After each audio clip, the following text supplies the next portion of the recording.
If I asked 100 brokers all around the world, what are the most common objections you get from clients about homes?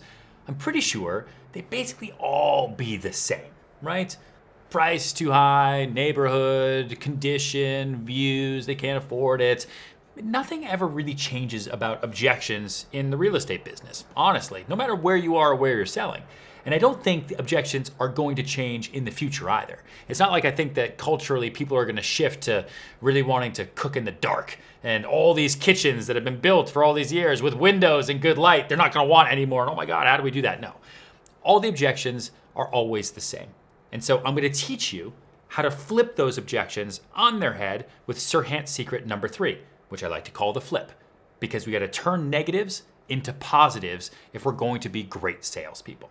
Spend some time thinking about objections you face regularly in your market and write them down and get ready to figure out what your response is going to be as you flip those objections to potential positives to help get the deal actually done.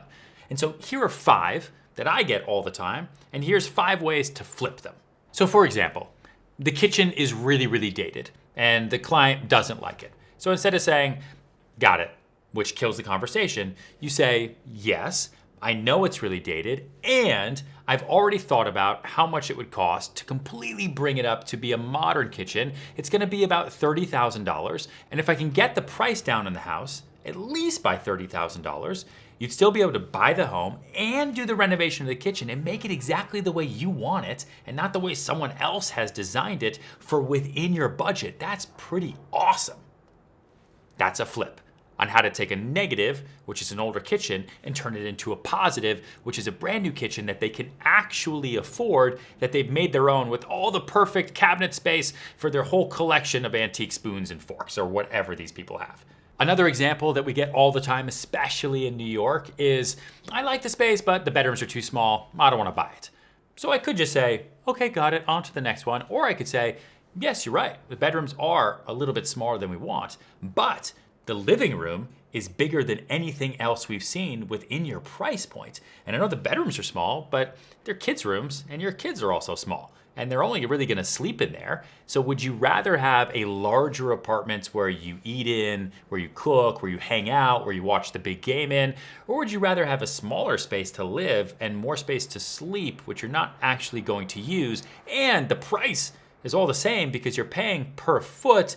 And now all of a sudden, those bedrooms have become relative to the value of the home. And now the client is thinking back on the price. They're thinking back on what they really want the most, which is a larger home to begin with extra bedrooms, because no one sits there and says, you know what I really want? A 3-bedroom with rooms no smaller than 10 feet by 9 feet.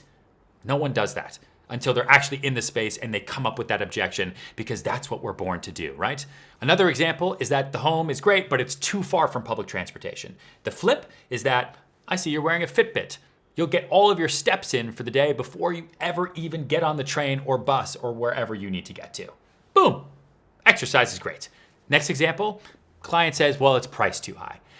That's an easy objection to flip because it's priced high now, but you know the market is really negotiable. But you are an information machine. You know what the comps are. You know you can get the price down based on those comps. Or possibly that listing used to be priced even higher. So it feels like it's expensive now, but it is a much better deal than it used to be, and that's a great thing. And the last example is, I really don't like their furniture. I don't like the paint colors.